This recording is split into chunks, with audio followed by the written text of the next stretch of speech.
Hello, everyone, and welcome again to the Elevate Your Equity podcast, where investors with a special emphasis on couples begin, continue, and deepen their journey to financial freedom together using the powerful vehicle of real estate investing to do it. Today, we have awesome guests, Mike and Michele. Mike and Michele Montana started investing in real estate by partnering with a work colleague to buy a duplex as a house hack back in 2000. Later in the same year, they expanded their portfolio with that same partner to acquire a fourplex. And then a few years later, they scaled up to a 14-unit property. And then from there, from 2005 to 2007, they ventured into a series of fix and flip single-family properties. And then in 2019, they sponsored their first multifamily syndication. And today, they own over 350 units across Indiana and Northern Kentucky. This was an awesome interview. We learned so much from Mike and Michele about legacy, how to build wealth over the long term, and just being good people in general. I took away a lot from this podcast, and I think you guys will as well. Absolutely. And they're just such a breath of fresh air. They're the sweetest couple. And I was so inspired and impressed with just how they've stuck with it all these years, even through the tough times. Yeah, and they have a lot of great tips about finding property, also the criteria that they use to go in and actually purchase them, which is coming from a very wise place. And you can tell that there's a lot going on, and they have so much to offer for the young investors out there who are just starting out. And there's just a lot of great tips. There's jam-packed full of wisdom in here. So we hope that you enjoyed this fantastic interview. So without further ado, let's bring them on. All right. And we've got Mike and Michele Montana. How are you guys? How's everything? We're doing great. Great to be here with you guys. We're doing great. Good to see you guys. Yeah. Yes, of course. It's great to have you guys on. We had a lot of good times out in the Indianapolis area. And so it's great to see you guys virtually through Zoom and be able to spend time with us here. So thank you for being here. So let's talk about what's new in your guys' world right now. What are you up to? And let's talk about real estate and investing in general. What's new? Sure. Well, if you know real estate, which you do, there's something new every day, right? It's kind of a new adventure daily. But currently, just to give you a synopsis of where we're at, we are from the Midwest. Just so those of you who don't know us, we're from central Indiana, just outside of Indianapolis. And Michele and I have been married for 27 years. Yeah. I think we've known each other 30 years, probably. Yeah, 30 years.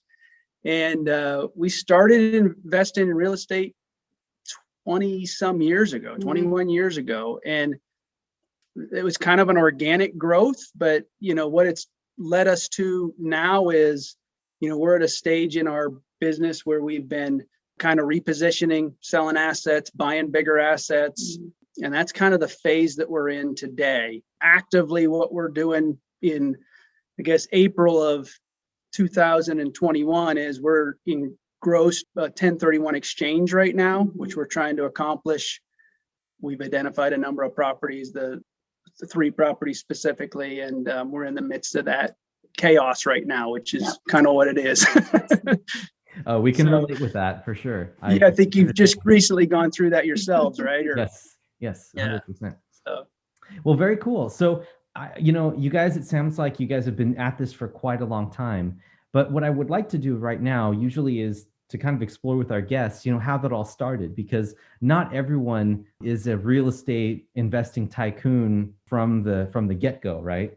And so what we want to do is let's talk about the very beginning. Like, how did you guys get started investing? And then why do you think it stuck with you guys over the course of the years? I guess why we got started investing, I think we were always kind of entrepreneurial. Right. Both of us were.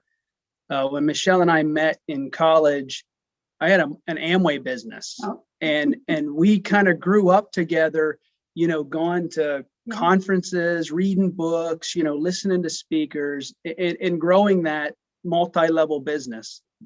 That was kind of the origin of our entrepreneurial spirit. So, when we decided after, I guess, getting married, I guess Michele kind of reminded me of this recently when we were thinking about what kind of got us excited about the real estate business. I think, ultimately it was our first apartment. Yeah. And Michele, maybe you can kind of tell them where Our we first lived. apartment was a coworker of Michael's, and she had bought this big house and renovated it and turned it into 3 apartments. And so basically, because she was Michael's coworker, we realized, a lot of details that we wouldn't have known about if she was just our landlord.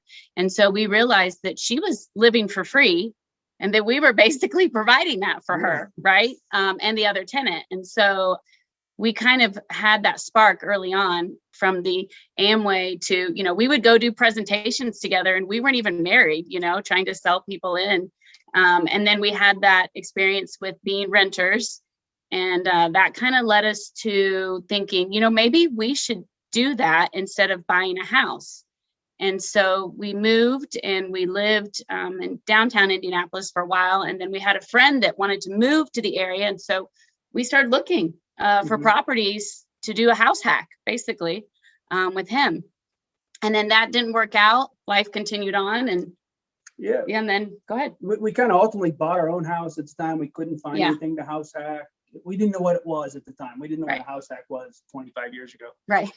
And then along comes Rich Dad, Poor Dad, right? We read this book. That's where everybody starts. I think a buddy of mine gave me these tapes from Carlton Sheets. That dates me quite a bit probably, but they were cassette tapes. Most of the listeners may not even know what that is. But, I was listening to these tapes and learning about no money down financing. And a coworker of ours at the time was looking to move from an apartment and wanted to buy a house. And I said, let's buy a duplex together. You live in half and, we'll help invest in it. And so that's what we did. We joined forces with another guy, and that guy's still our partner today, actively. I think almost every real estate deal we've done with him. And so that's kind of where it all started. It was kind of a house hack that we didn't even know what that was. Right. Amazing. Yeah, that's very relatable. I know that there's plenty of people that live in expensive markets that's what they look to do. Now, but I wanted to back up a little bit more there because, believe it or not, there was a lot of things that has happened between now and then. And I want to try to drill back a little bit further into those earlier days, because even though there are many people out there that have entrepreneurial drive, right? They have entrepreneurial spirit, but can you guys maybe elaborate a little bit more on what it was about real estate specifically that attracted you to the space to be able to say, let's give this a shot? Because there's a million things you can do as an entrepreneur, right? So what did you guys like about the real estate business in general, and what got you guys excited in talking about it together? And what were those conversations like? I think for me early on, it was, I knew of realtors that had also been investors in different properties. And so for me, it was seeing success of people growing up. And then it was more just a vehicle that Michael kind of kept digging into. So we knew about it from being renters, but then he kept digging into it. And so I just kind of always joined along. I like to learn. I'm an avid learner. So I think that was it. I saw success. So yeah, I think that's, I experienced some of the same. We had some family members who had bought some, triplexes and whatnot, and saw the value from that standpoint, where you saw someone kind of succeed at it. And so you thought, wow, maybe I could do that. When we really got started and bought our first property with our business partner, it really was, the vision wasn't, oh, this is going to be some kind of a mega empire, right? We're going to own thousands of doors. Right. It really was, the concept was, okay, can we invest in something? We had decent jobs, we weren't making gobs of money. We were young, but can we invest some money that will grow for us over the next 20 years? We knew we wanted to have kids that will help pay for their college, and then ultimately give us kind of an alternative source for a retirement someday. We knew that, okay, I just kind of felt like this 401k thing wasn't going to be my end all be all. We needed more than that. Right. And so I think that was kind of what got us excited about it. And it really, again, it wasn't this vision that we were going to be, the next Sam Zell or Donald Trump or whatever it is, we weren't approaching it like that. It was really about being, finding a source to create some wealth down the road. Yeah, that's awesome, guys. Thank you so much. And looking back on all of your experiences and your successes, what do you think are key mindset pillars that got you through and help you stick with the whole journey? I think for me, always was thinking this is long term, was a really big mindset and goal that I always have to constantly remind myself, because being in real estate is not easy. It is a roller coaster. And we personally did some property management of one of our larger ones. And there were times where, you're just trying to live life. And then now you've got this emergency and you've got to go take care of that right now, And so it would seem like at the time, this is not worth it. This isn't worth the sacrifice. This isn't worth the time away from, family. So I think for me, that's one of the main ones, is to remember this is long term and that there's going to be ebbs and flows, but keep at it. It's worth it. Yeah, I think that similar mindset, I believe I kind of always had that as well from the get-go, that we knew that.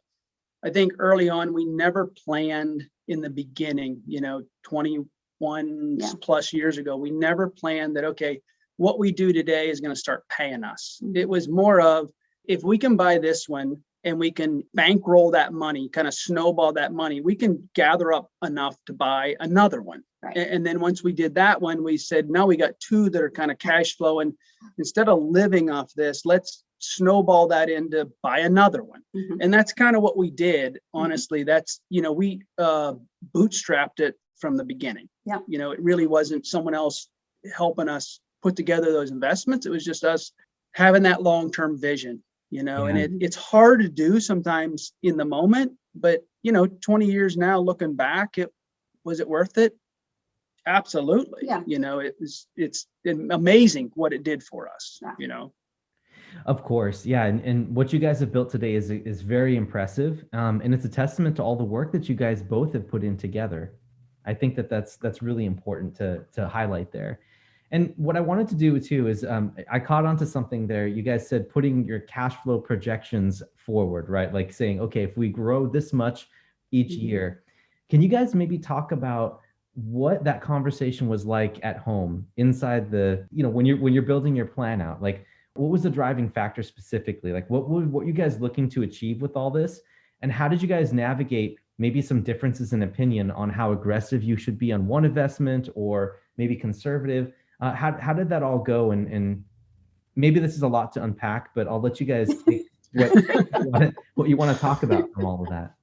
We certainly can try. Do you have anything you want to put in there? I just think that, early on, we had these spurts, like almost sprints, and then we would have these lulls.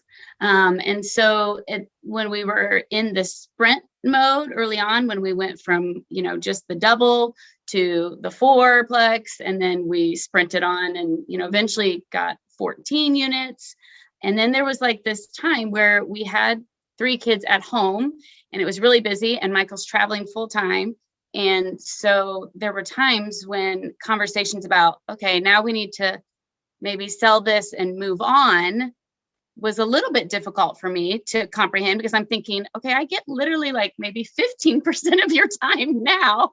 So how are we going to do that? But part of that is due to the fact that we were property managing that large property as well. So I think it could have looked a little different if we had maybe had a property manager for that larger property. So, but in general, we've always been on the same page that we need to grow. We have these goals that we want for our family, for our future. Yeah, I think that's right. I mean, and frankly, I was blessed with a job of kind of always been in sales all my life. And so I was blessed with a job that had very good incentive packages, right? I had the opportunity to improve my income. And so we used that advantage to basically realize, okay, there's no reason for us to kind of sift off of these real estate investments. Let's let that grow. That snowball effect is so powerful. You don't realize that when you're in it. You feel like, okay, I want to get the cash now. And it takes a lot of discipline to do that, to say, okay, yeah, we could be pulling some money off of that. But we were conservative, and our business partner, he's great. He really compliments us very well. Yep. His name's Tom. Markham, and he's been a really great asset to us. He's kind of the financial guy. He's the guy that had the financial background. He kind of went to school for that and had a lot of good skills in that market, in that area. He's very conservative, and so he would kind of keep me at bay usually. I'd be the one that wanted to grow quicker or invest more, and he'd be like, let's hold on, let's think about what we need to do with this, or be a little more pointed about what we do. So, I feel like I'm rambling a little bit, but ultimately it was discipline. It takes that discipline to do that and to grow that. I know I've heard you say this many times, Derek. I've kind of watched your LinkedIn posts and whatnot, and I know you're a believer of the fact that real estate's a long game, right? It's the long game. It's not the get rich quick deal. But if you do it and you do it consistently and you're disciplined about it, it is definitely a get rich deal, right? You're going to get there. So we just kind of took that approach to it, and we're disciplined about that. So yeah, that's great. And I agree with everything that you guys just covered. I did want to ask you guys though, because it's a long-term game, how has your guys' conversations at home evolved since the early days and to where you are now? How much of it is more vision, or how have they changed over time? Well, I think I can speak this a little bit. I know at the beginning, Michele alluded to the fact that we had, kind of scaled from a duplex to a fourplex and then to a 14 unit deal. And so when we did that, it was pretty quick. It was in a matter of about 2 years or so that we did that.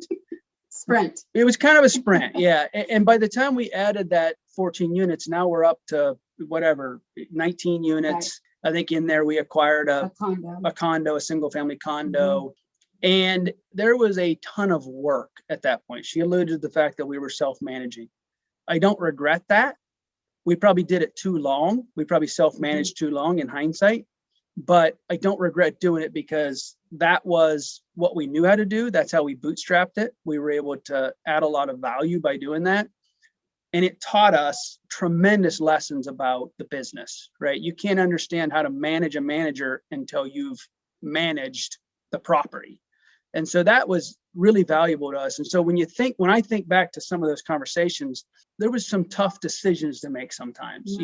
My business partner and I could never go on vacation together. We could never be gone at the same time, right? So we had we had to coordinate those things.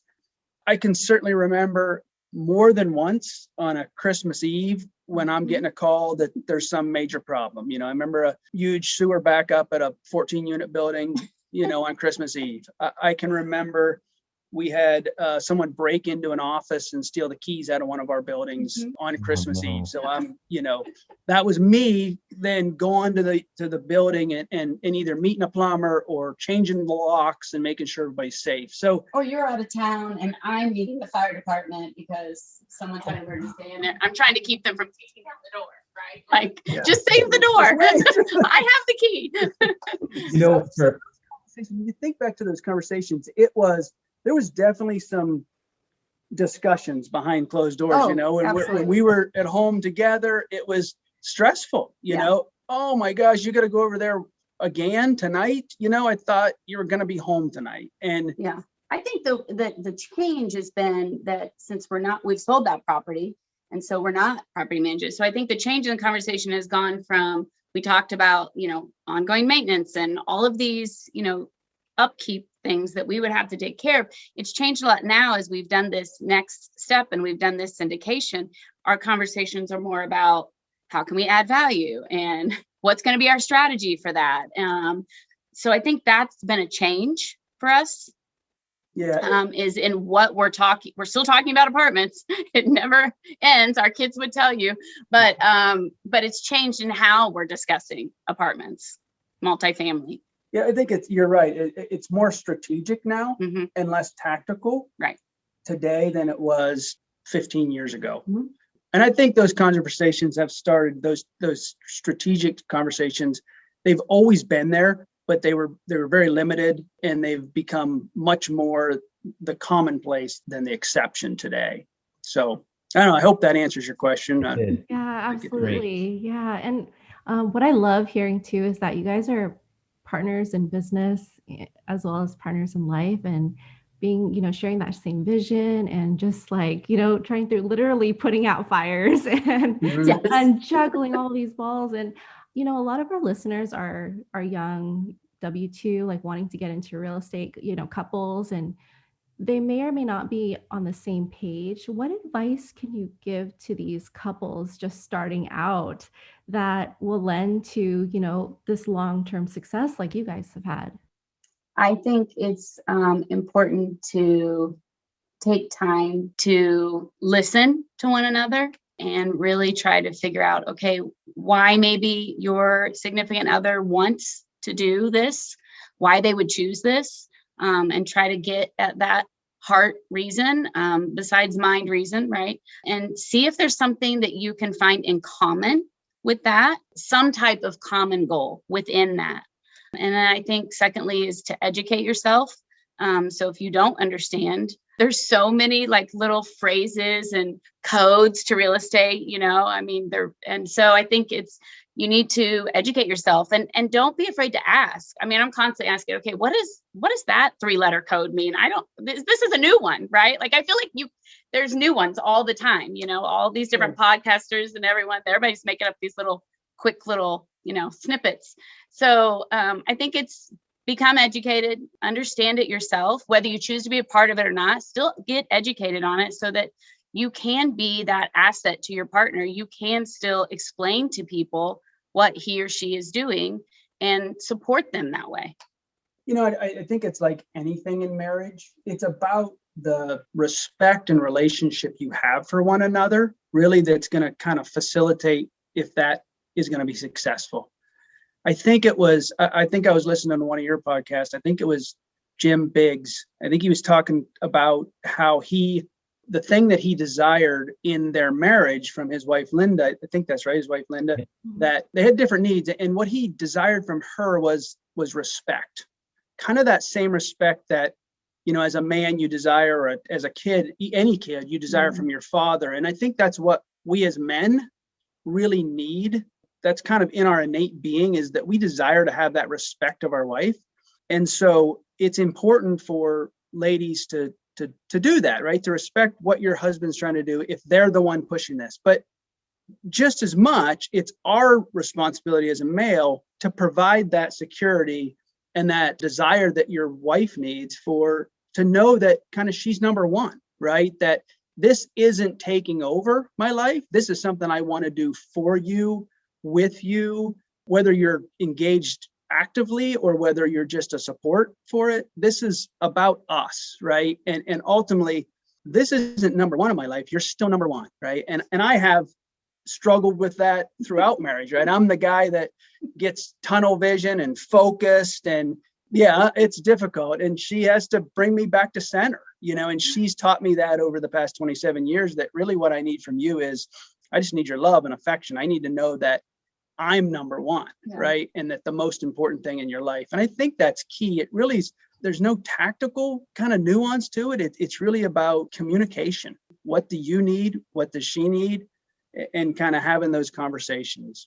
And having that, I love what you guys said there, because having the common ground to be able to say, this is the arena we're playing in, and both partners have a part, regardless of whether they're actively working together or one is more behind the scenes, facilitating the space, both the mental space and the physical space and the time space, to allow some of this to manifest, right? I think that's super, super important. It's one of the first things that we like to drill home with many people that are starting out investing. And we love to see that you guys are also taking on that same type of approach, which has worked for so many different people. And I think that you guys are good examples, excellent examples of how this is exactly taking shape. But I would say too that both of you guys seem to be fairly active inside the business, because you guys seem to have very conversations that are very technical and strategic in nature among each other, right? I can kind of tell. And so what I would like to ask you guys next is, how are you guys influenced by each other? How would you say that maybe your original slant towards investing has changed because of the other person, because of the conversations that you've had at home? I'm glad that wasn't going to be a quiz on all of the little acronyms Yeah. and stuff. I was getting a little nervous there. So I think that Michael has influenced me by his vision. He always, I grew up in a great family, provided for me very well, but it was very, you go to work and you invest and you know, retire and do your golf and fishing things or whatever it may be, spend time with the grandkids and that's it. And when I met Michael in college, he, like he said, he already had the Amway business going. He had started that. And so it was different. And so his influence has always been on me, opening my mind to a different world and to just really believing that there is more that we can do, whether individually or as a couple. And so I think that's, for me, he's always been like an extra push and visioneering for me. And I guess that's Michelle's grounded me, I would say, is what she's done. I tend to be a little bit of the ooh shiny, syndrome. I can get that way. I'm a deal junkie. I mean, I've been in sales all my life. I'm always chasing the deal. And Michelle's definitely that grounding for me. She kind of brings me back to center, makes me think through things sometimes that maybe I would rush into head first a little more like a, bull in a china shop or whatnot. But so I think she's done that for me. That's been really what she's provided for me. And she's been support. Michelle, there's been periods in our business when she's been more involved than less involved, I think. Yeah. Certainly in the beginning involved. There was a period when she was, raising kids. We're both raising kids, but she was the active mom, right? And she's dealing with those things on a daily basis and didn't have that time. So it kind of fell back on me. And so most recently in the past 3 or 4 years, then she's become much more active in the process as well. And so fortunately we complement each other in that respect. And I think that's oftentimes the way couples are, right? The opposite attracts kind of function. And that's kind of relevant, I guess, in our life. Does that answer your question? Or it does. Yes, Yeah. absolutely. Can you guys talk a little bit more about the specific roles you have in investing? Yeah, I think we alluded to the fact that we have another business partner. And my business partner, as I mentioned, he's an MBA, he financed MBA. He kind of had that background. I grew up working kind of manual stuff, grew up working in the oil business when I was a young kid, had some of my own businesses, landscaping and fence building, worked in the construction industry for a number of years through college and high school, college, and then into kind of my early 20s. And so I had a lot of construction background. I knew how to fix kind of anything. I was I could figure out kind of how to fix anything. We had built a couple houses, those kind of things. So I kind of had that construction element. We had the guy that has the finance element. We have the guy that has the facilities and maintenance element. And then Michelle was definitely more of the vision. She had the ability to come in and look at something and say, here's how we can manipulate this or change this to add value. And then she'd tell me how to, what she wants done, and I would go do it kind of thing. So she was that person that could see the vision of, if we split this up, or if we change the colors of the walls and add a little bit different cabinetry, take this wall down, we really open this concept up. And I think we can drive the rent up by doing that. So that's really been, her vision in the business. And so it's worked really well. Kind of those been a good three team different roles. of three for a really, really long time. I used to tease and tell people I had 2 husbands because I had to get approval through 2 different guys, right? One that was all about the finances and one that could, construction wise would be like, oh, that's going to be so much work, And I'd be like, but it's going to be so worth it, So some battles I won and some I lost, and that's all right. I will admit that. But yeah, I think that we've done really well. We've been very blessed in that friendship with Tom, and it's just been a great partnership from the beginning. So yeah. Oh, thank you guys for that. This is definitely a power couple dynamic right here that we have. I think this is awesome because this is exactly what people need to hear starting out, right? Because some people have talents in certain ways and others have talents in others. And if you were to try to do this on your own, both of you guys, right? If you try to do this all by yourself, then I can guarantee you that the result that you guys would have, you probably would still hit success, but maybe not as much or not as far as you could go or as easily as you could do it together. So first, I just want to applaud you guys both on that, because recognizing that early on, it seemed like you guys were very much in sync with what routes you guys were, where you were headed, and that you just kind of fell into that and started talking about vision. And that's pretty much the formula for success. So you guys have definitely ridden that to find form. Yeah. And then Michelle, also, I wanted to, I'm just so inspired and impressed by you. And I, simply because from a female standpoint, and again, to our listeners, a lot of our listeners, now that we have females on this real estate investing podcast, I think it's really important to get advice from successful females that have done it, especially for those who feel intimidated, may have the preconceived notion that this is a male dominated space. What advice would you give to those women? Well, you hit it exactly on the head. I am a woman who still has those fears and anxieties. Michael can attest. There's times where I'm like, I don't think I know enough. Like, I don't know. I'm not really sure that I can speak about that, or I'm not really sure that I will not sound stupid. Right. And so I think one thing is I try to learn as much as I can. And I think part of it is you're not going to know how to speak and how to be comfortable in this real estate world if you don't just put yourself out there and do it. So my degree is in education. So I knew nothing about real estate or finance. I was not a math teacher by any means. I was a first grade teacher, right? We went up to 12, that's as high as we went. So I feel like you just have to take that step in and get your feet wet, meet people, try to find other women, but also, just make sure that you are trying to educate yourself to learn and try it. I had no idea that I had this ability to walk into an apartment and see how to add value. I didn't know that existed within me, but I wouldn't have known that if I didn't join them in these ventures and look at, lots of different apartments to figure that out. So I think experience is very valuable, but you're not going to get that experience if you just don't take that step. Absolutely. Thank you. That's so great. Because a lot of people are paralyzed by that fear, right? And so it prevents them from just taking action to begin with. So thank you for that. Sure. Great stuff. Now, I wanted to ask you guys too, going back over the years, you guys have had a lot of experiences in real estate investing. Was there a particular tough moment that you guys found yourself going through, whether it was maybe a combination of personal plus business stuff going on? Maybe you could shine a light on that to help illustrate that this is not all sunshine and roses and success. Exactly. Yeah.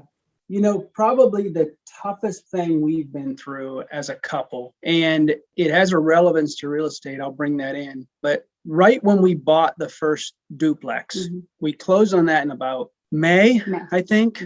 And that year we were expecting our first child. And at about 28, almost, a little over 7 months, we had a stillborn. So we lost a child. And that process, we had been trying to have children for some time. And so that process was such tremendous grief in our lives that it was very, very difficult. I think they say that, I don't know what the stat is, but the vast majority of folks who lose a child, don't end up staying together. It's just so tough. And so when that happened, we actually had the benefit of this kind of first deal gone through. It was, I think Michele pointed out to me recently, it's been the past few months, that the first thing I know why she pointed out, because we talked about selling this duplex, right? And she said, I'm a little attached to that, because she said the first thing that I did outside of our home after we lost Ava, our first child, was we went and painted that house. And we did that with Tom, and we did that together. And it gave us something to have this common goal together that could get our minds off of this grief that we were going through. And, I think that process, I think real estate benefited, had a benefit for us there, but it kind of helped heal. It was a component of what helped heal that tremendous grief in our lives. Yeah, I think he said it exactly right. It's a very bittersweet. I mean, we're very blessed that we had 7 months, with her, even in utero. And we always remember her. And it's always, for me, it's associated with that start to our beginning in real estate, because, when you lose a child, you want to not see anyone and not be around anyone. And you don't want to hear the well-intended, but very hurtful comments that people make. And so we had bought that, and then she had passed, and then we needed to get busy is basically what happened. And so that was the first place that I went to, and we painted. And Tom is also, besides his financial wizardry, he's also very funny. And so I felt very safe in going there. And we laughed, and it was probably the first time we had laughed in a while, So to us, our beginning was a little rough, because it was like, are we going to get through this? Are we, you just lose your joy and you don't want to go forward. But buying that at the timing that it was like, well, we don't have a choice. We bought this, and Tom can't do this. We're in. Yeah. Tom can't do this by himself. And so that's when we went on that sprint. And then a year later, the twins came. So, we had an extra sprint. So, definitely, I would definitely agree that was probably one of our most difficult times in real estate, because we really had to choose, are we going to do this or not? Wow. We made a commitment. Are we going to stick to it? Right. Yeah. Wow, you guys, thank you for sharing such a authentic and really, touching story there, because, man, it sounds like, oftentimes many people get into real estate to pursue financial freedom, and, or there's a specific reason, right? But, here it seems like this is something where it's fulfilling in a different sense, because this gave you purpose, and it gave you an emotional outlet, right? And now that I'm thinking about it, thank you guys for sharing it, because now I'm thinking about it, like, there's so many different ways that is so true in your guys' lives and our lives, because Sophie and I, we talk about real estate investing all the time, and it gives us a vision and an escape, right? Sometimes, like I said, it's not all sunshine and roses. Sometimes things get really tough, and when you guys are at that fork in the road, you can take the path to say, man, this real estate stuff is really hard. I don't have time for this. I want to just, cope. I want to sit on the couch and eat some ice cream, or go to sleep. Right.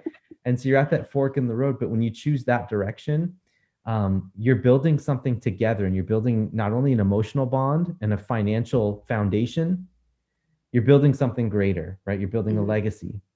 Yeah. And it's not been, since then, let me tell you, it's not been point A to point B straight line. It's definitely been a lot of waves in between there. We've had lots of yelling matches and, arguments about lots of different things. But I think the common thread, though, there, Michele, is that you guys are still consistently communicating, and you have the same vision of investing in real estate and working together. So agreed. I think that common thread is pulling you through, even in the very early days when things are so sensitive, right? Because you're just getting started. You're not that committed. You don't know what you're doing. So the learning curve is really high. Yeah. And I'm curious now, like, and now that you have 3 children, how does legacy play a role in everything that you're doing and your visions?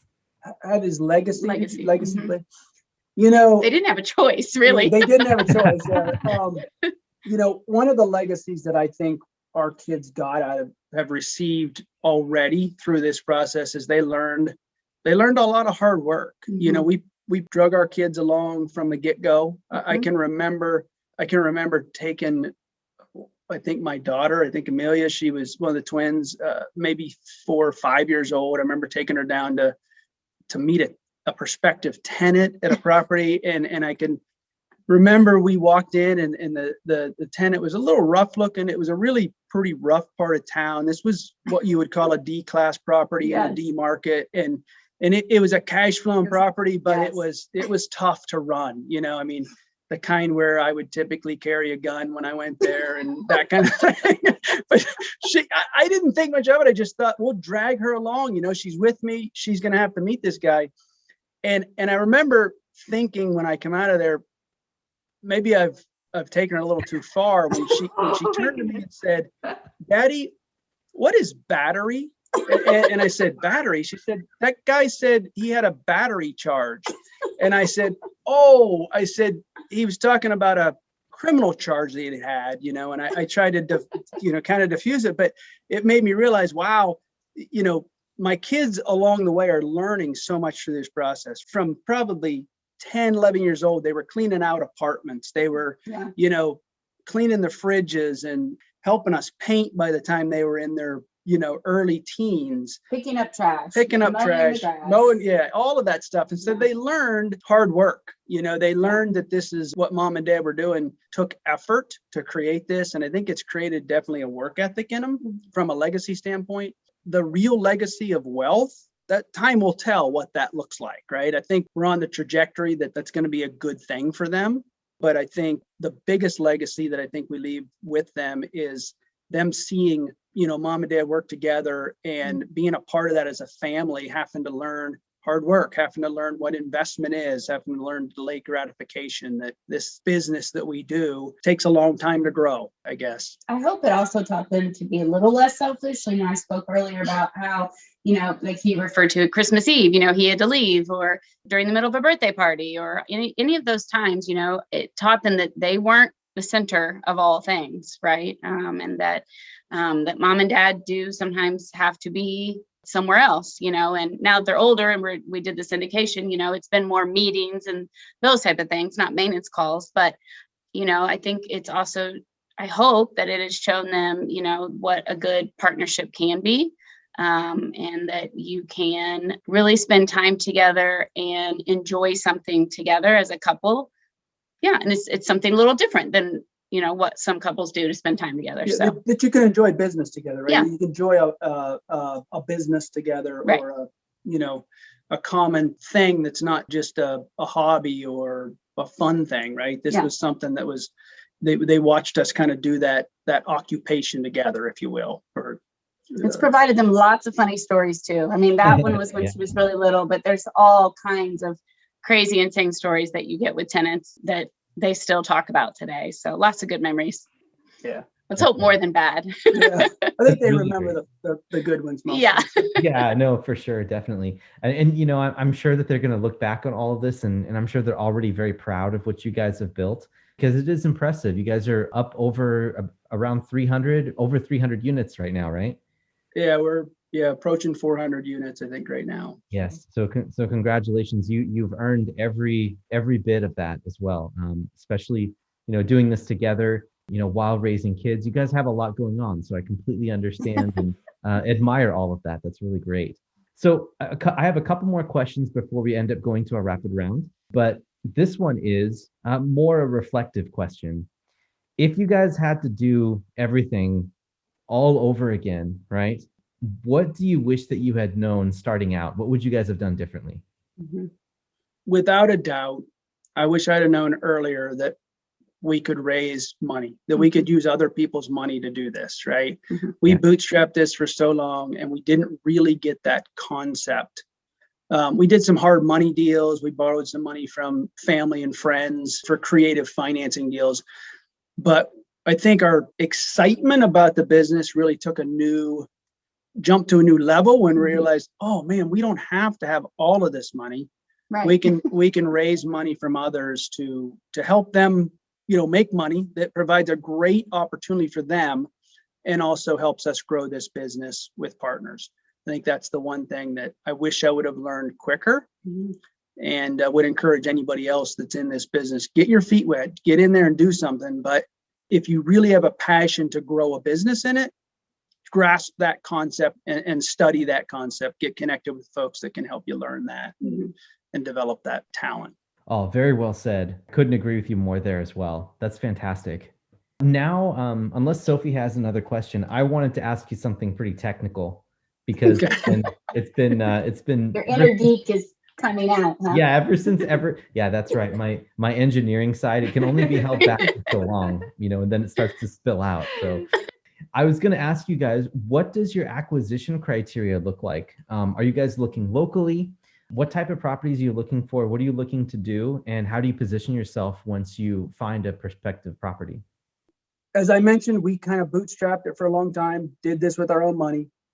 We started, I guess, 2 years ago in the syndication process and have syndicated our first deal. We've one syndication under our belt that we're the sponsor on. We've partnered on some others as partners in those deals. But we're kind of opportunistic. I don't want to say that we only look for one certain criteria. We're invested primarily in C plus, B plus kind of assets, but we also have ventured into A-class real estate. We partnered with another group on an A-class new construction deal. It was about a year old or less than a year old when we acquired it. We really look for primarily value add. We like to find some sort of value add in a deal. And that could be from a management aspect, or it could be from a physical aspect of the asset. We really have focused on the area where we're at. We feel like we add the most value from a sponsorship aspect in that role. And when I say the area we're at in the Midwest, kind of most of Indiana really is within our reach, and into northern Kentucky, kind of the Louisville, Lexington area, down into kind of the greater Cincinnati area. That's kind of where we're actively pursuing new assets. We have entertained opportunities in some other parts of the country, and I think we certainly would with the right partnerships. But this thing, as you know, is a team deal. The whole investing process in large commercial assets is really a team deal. And so we would certainly be open to that in the right geographies. Yeah. But I hope that answers your question. We're really kind of in that central Indiana region. Size-wise, we're open to some different kind of size ranges. We're looking at some deals that are in the 80 to 100 unit, and we're looking at some that are in the 2 to 250 range. Excellent. Yeah, that sounds great. Just goes to show you that everyone has their own set of criteria. I really love how you guys started with the fact that it's more opportunistic, and then the asset type and the classes in that area. And I think that's great, because a lot of people, when they start looking for multifamily property, they say, I want this many units in this area, and that's it. They kind of lock down the criteria. And in this market, it's a little bit harder to find properties that meet that. So, knowing your approach, Mike, it's more of like a conversation with owners that are already holding properties, for instance, and knowing the contacts, knowing who they are, and then just kind of being in communication with them. And I think that's a really wise play, because it's a very competitive market. And I think that, acquiring assets that way is one of the ways that you can add value to all of the would-be investors, bringing cash into the equity positions. So that's great. Absolutely. I would also kind of mention that we're a pretty conservative group. We look for opportunities that we feel like we have a really good runway to make work. We don't like over leverage. We like to keep the leverage pretty moderate. And we certainly like to look for things that are undervalued, I guess.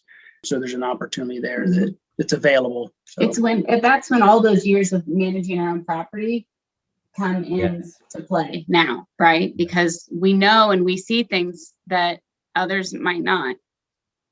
Absolutely. Yeah, I was going to ask you guys, of that conservatism approach, I think I know who between the two of you has been kind of leaning that way as well, trying to push the ball in that direction.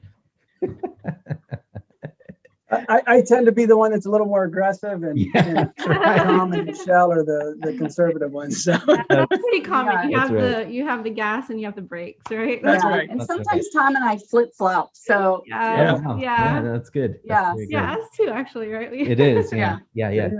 I do think that property management experience that you guys had early on, that's invaluable.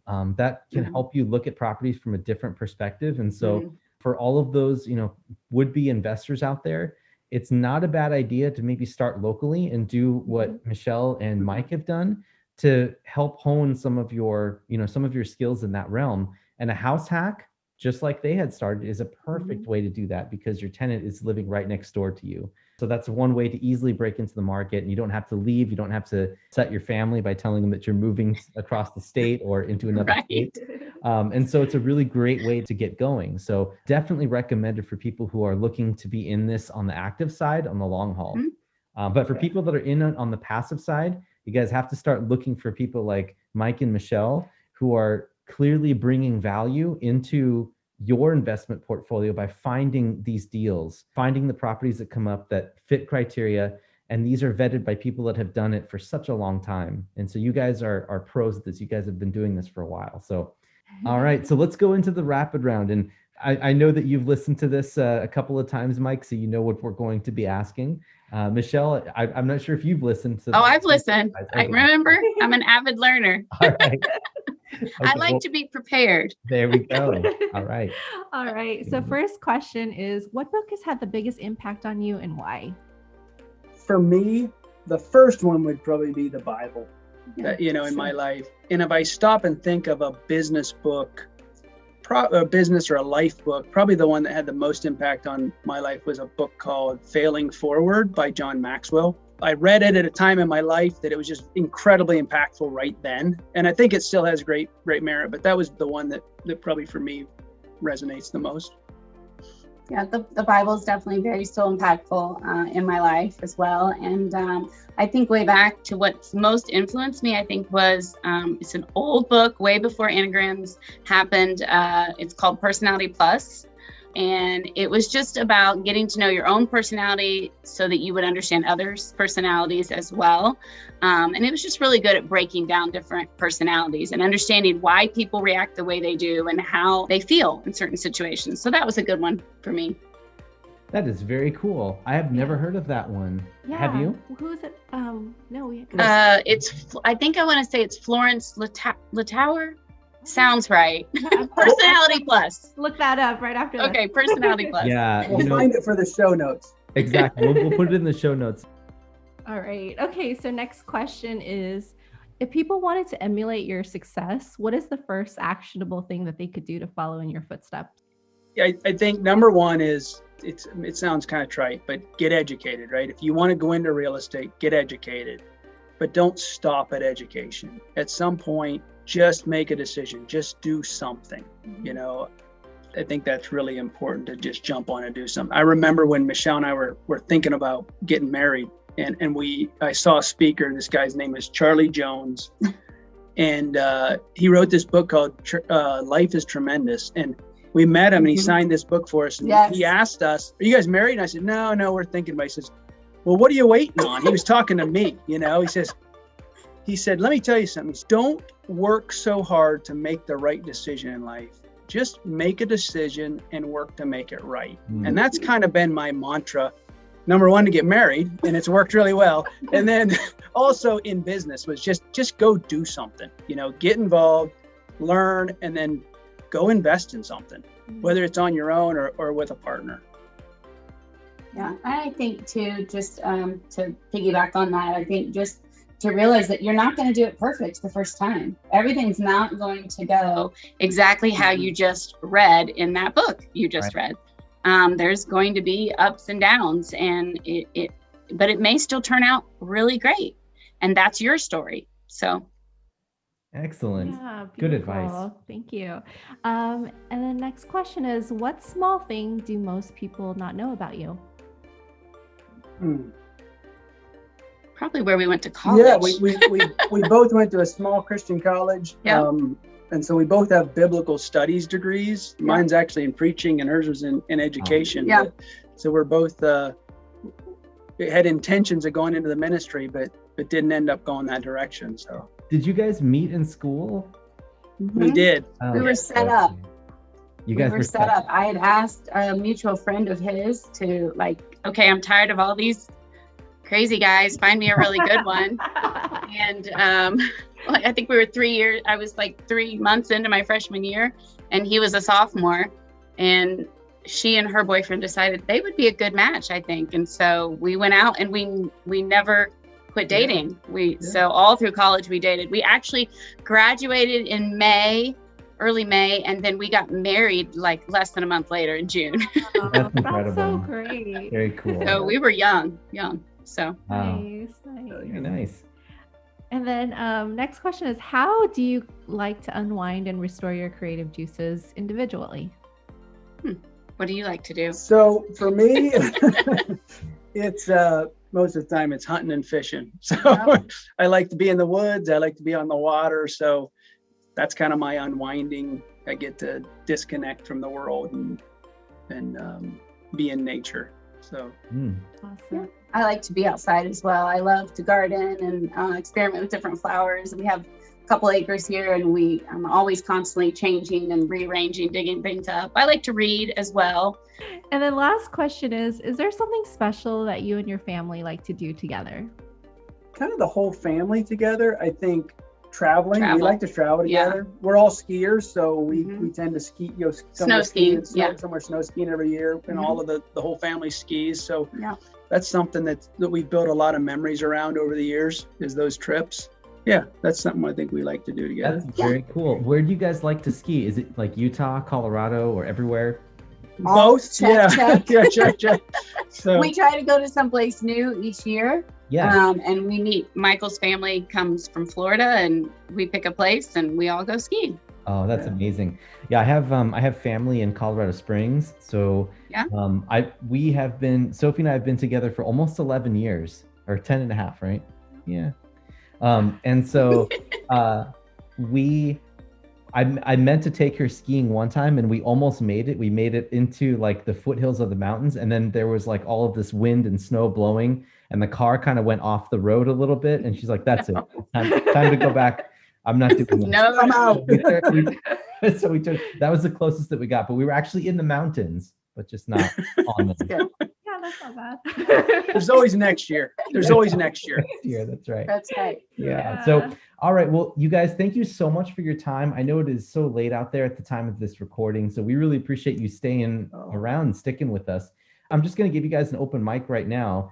Where can people find out more about you guys, and how can they get in touch with you and possibly maybe even partner up with you? Sure. Yeah, we would love to have someone come on. We would Yeah. welcome you. Yes, We're, absolutely. we have a website. It's fortunacapitalmanagement.com. All spelled out. Fortuna is Fortuna. That is the name of our companies. We have a few companies under that heading. And my email is Mike M at fortunacapitalmanagement.com, or find us on LinkedIn. I'm out there on LinkedIn and quite active in that space as well. So yeah, All right. probably the easiest Cool. way to get hold of us. Awesome. Well, again, thank you guys. This was a fantastic show. I had a blast talking with you guys. Every time we sit down, and It's so it's great. great, yeah. Love it. We feel the same. We love talking to you guys. Wish you guys lived closer, or we lived closer to you. One of the two.